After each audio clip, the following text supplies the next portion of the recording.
खुशामदीद। आज हम बात कर रहे हैं इंग्लैंड और वेस्ट इंडीज के दरमियान खेले जाने वाले पहले क्रिकेट टेस्ट मैच के 5वें दिन के खेल के मुतालिक, जिसमें मैच का फैसला हो गया। गुज़िश्ता 4 दिनों से हम मैच के बारे में बात करते चले रहे हैं। आइंदा भी क्रिकेट और दूसरी स्पोर्ट्स हमारी गुफ्तगू का मौजू होगी। हमारे साथ पैनल में शामिल होते हैं शेख मोहम्मद एजाज। इस वक्त फैमिली के साथ घर से बाहर हैं। आई थिंक लेक को एंजॉय कर रहे हैं। बैकग्राउंड में व्यू मिलेगा भी। हमने कोशिश यही की है कि जो हमारा पैनल है उनमें से कोई भी अगर घर पे मौजूद नहीं है, जहाँ कहीं वो मौजूद होते हैं वहीं से उनसे बात करते हैं ताकि आपको एक नेचुरल व्यू भी मिले। आपको इसमें थोड़ा सा हो सकता है साउंड क्वालिटी में फर्क मिले, कुछ आवाज महसूस हो, लेकिन वो बर्दाश्त कीजिए अगर आपने लेक का व्यू एंजॉय करना है। शेख मोहम्मद एजाज साहब, आज पहला टेस्ट अपने इख्तिताम को पहुंचा। बहुत इंटरेस्टिंग मैच था और बहुत कामयाबी से इसका इख्तिताम हुआ, लेकिन रिजल्ट जो बहुत से लोग तवक्को कर रहे थे, रिजल्ट कुछ ऐसा नहीं आया। इंग्लैंड की टीम जो कि ज्यादा तजर्बेकार समझी जाती है, 2019 वनडे वर्ल्ड कप की चैंपियन है और अपने ही होम ग्राउंड पर वो वेस्ट इंडीज के हाथों 4 विकेटों से शिकस्त खा गई। की नजर में वो फैक्टर्स कौन से हैं जो इंग्लैंड की शिकस्त का सबब बने? बहुत शुक्रिया, आपने मौका दिया। ये बीच पर जो कि ओंटारियो लेक है और किपलिंग लेक शोर्स को इसको बीचो कहते हैं। तो पीछे मेरे सीएम टावर भी है, शायद मेरी वजह से वो नजर नहीं आ रहा। हमारे लिए आप ज्यादा जरूरी हैं। Thank you very much. जैसे आपने जिक्र किया कि वेस्ट इंडीज टीम जो है बहुत बड़ा रिस्क लेकर वहां पर आई कोरोना की वजह से। उसका रिवार्ड भी मिल गया कि आज उन्होंने पहला कोरोना टेस्ट जीत लिया है 4 विकेटों से। इंग्लैंड की टीम मेरी नजर में इंडीज की टीम से वीक नजर आ रही थी मुझे, बैटिंग में भी और बॉलिंग में। तो अगर आप पहला रोज का मैच देखें, सेकंड डे का मैच, पहली इनिंग्स का दोनों पहली जो इनिंग्स खेली है उसमें भी वेस्ट इंडीज का पल्ला भारी था। बैटिंग में उन्होंने अच्छे स्कोर किया। मैंने बहुत अरसे के बाद एक्यूरेट बॉलिंग देखी किसी टीम की तरफ से, तो वो वेस्ट इंडीज के बॉलरों की थी। इंग्लैंड के जो बैटिंग भी मेरे मेरे मेरे नजदीक ना तो बैटिंग की इतनी कोई क्लास की थी, ना ही उनकी बॉलिंग इतनी क्लास की थी। प्लस आज उनकी जो फील्डिंग है वो भी बहुत गैर मियारी थी। होता नहीं है, इंग्लिश जो ऑस्ट्रेलियन और इंग्लिश जो प्लेयर्स हैं उनकी फील्डिंग आगे से बड़ी अच्छी होती है। तो ये आज का मेरा मेन फैक्टर जो है मैच हारने का, वो उनकी फील्डिंग है। दोनों टीमों की तरफ हमें कुछ नौजवान चेहरे नजर आए। कौन सी टीम के पास ज्यादा टैलेंट है? साफ कह सकता हूँ कोई भी उनके पास ऐसा बैट्समैन नहीं है जो कि 100-150 की इनिंग्स खेले और बड़े दिलकश स्ट्रोक लगाता हो जिससे नौजवान स्पर हो। या बैट्समैन लाइक कोहली है, हमारे बाबर आजम है, इस तरह का ऐसा कोई बैट्समैन मुझे नजर नहीं आया इनमें, स्पेशली इंग्लैंड टीम में। हाँ, वेस्ट इंडीज की टीम में भी उस तरह के तो नहीं है, लेकिन स्टिल बेटर देन इंग्लैंड से बेहतर बैट्समैन उनके पास है और बॉलिंग बेहतर उनके पास। इंग्लैंड की टीम काफी ज्यादा जानी जाती है अपने पेस अटैक की वजह से। उनके पास स्टीवर्ट ब्रॉड है, उनके पास जेम्स एंडरसन है, माइक वुड है, जोफ्रा आर्चर है। खैर स्टीवर्ट ब्रॉड इस टेस्ट में नहीं खिलाए गए, लेकिन बाकी 3 बॉलर्स मौजूद थे। उनमें से जेम्स एंडरसन से बहुत ज्यादा तवक्कुआत नहीं कि जो उनका एक्सपीरियंस है, इस वक्त टेस्ट में उनकी विकेटों की तादाद 587 है। उनका जितना एक्सपीरियंस है, लेकिन लगता है कि जो उनकी बढ़ती हुई एज है वो एक्सपीरियंस को पीछे ले गई, क्योंकि 37 साल के इस वक्त वो है और 30 जुलाई को, इसी महीने 30 जुलाई को वो 38 साल के हो जाएंगे। तो जो एज है उसने, हालांकि एज के साथ जो आपका एक्सपीरियंस है वो तो नहीं चला जाता, लेकिन शायद वो पेस नहीं रहती।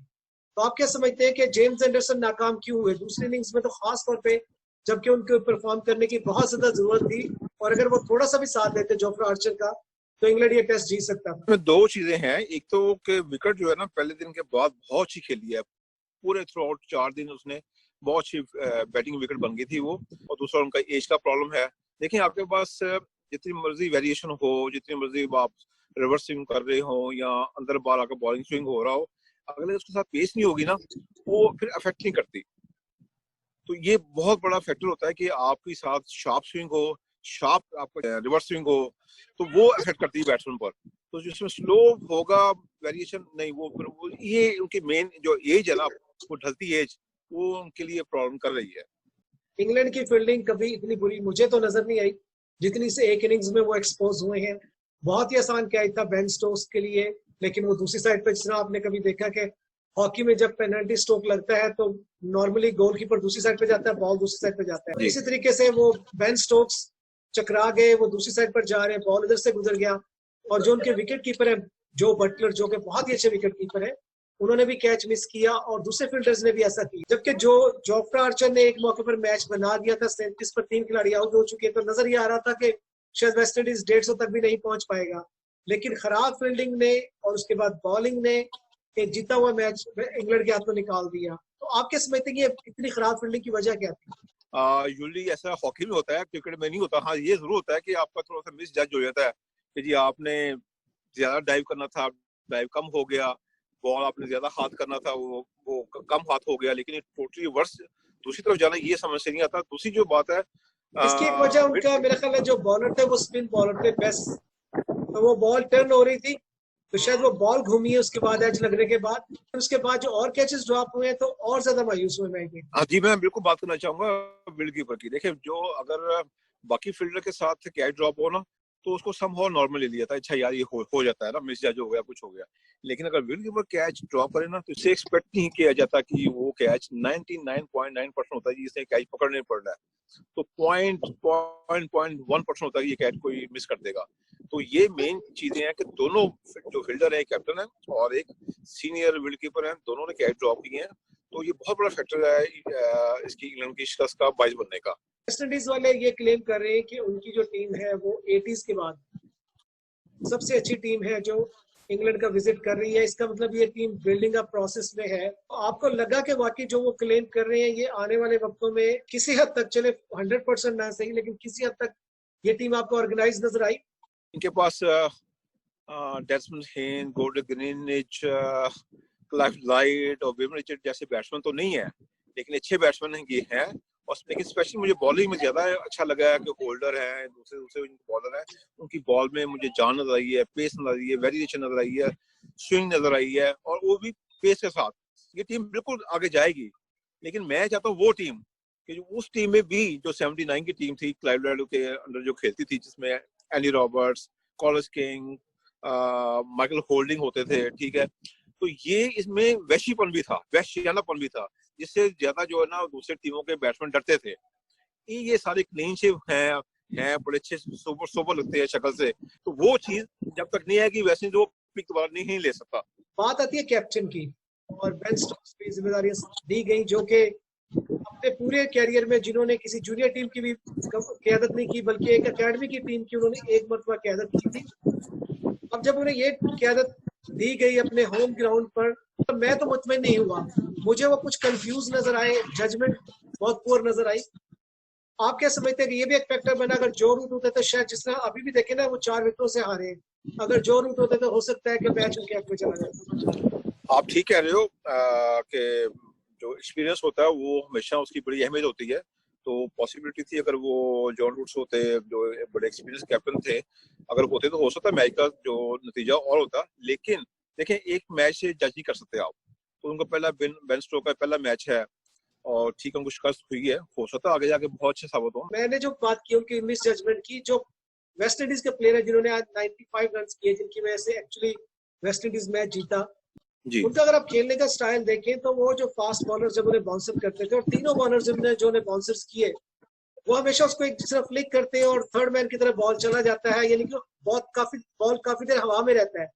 तो अगर कोई फील्डर उस जगह पे लिया होता तो बहुत मुमकिन था कि ब्लैक बॉल्स इतनी देर ना ठहरते। एक तो वहां फील्डर नहीं चेंज किया गया, अब ये बॉलर ने नहीं किया, हालांकि मैं समझता हूँ कप्तान इन्वॉल्व होता है और हर बॉलर के साथ इन्वॉल्व होता है।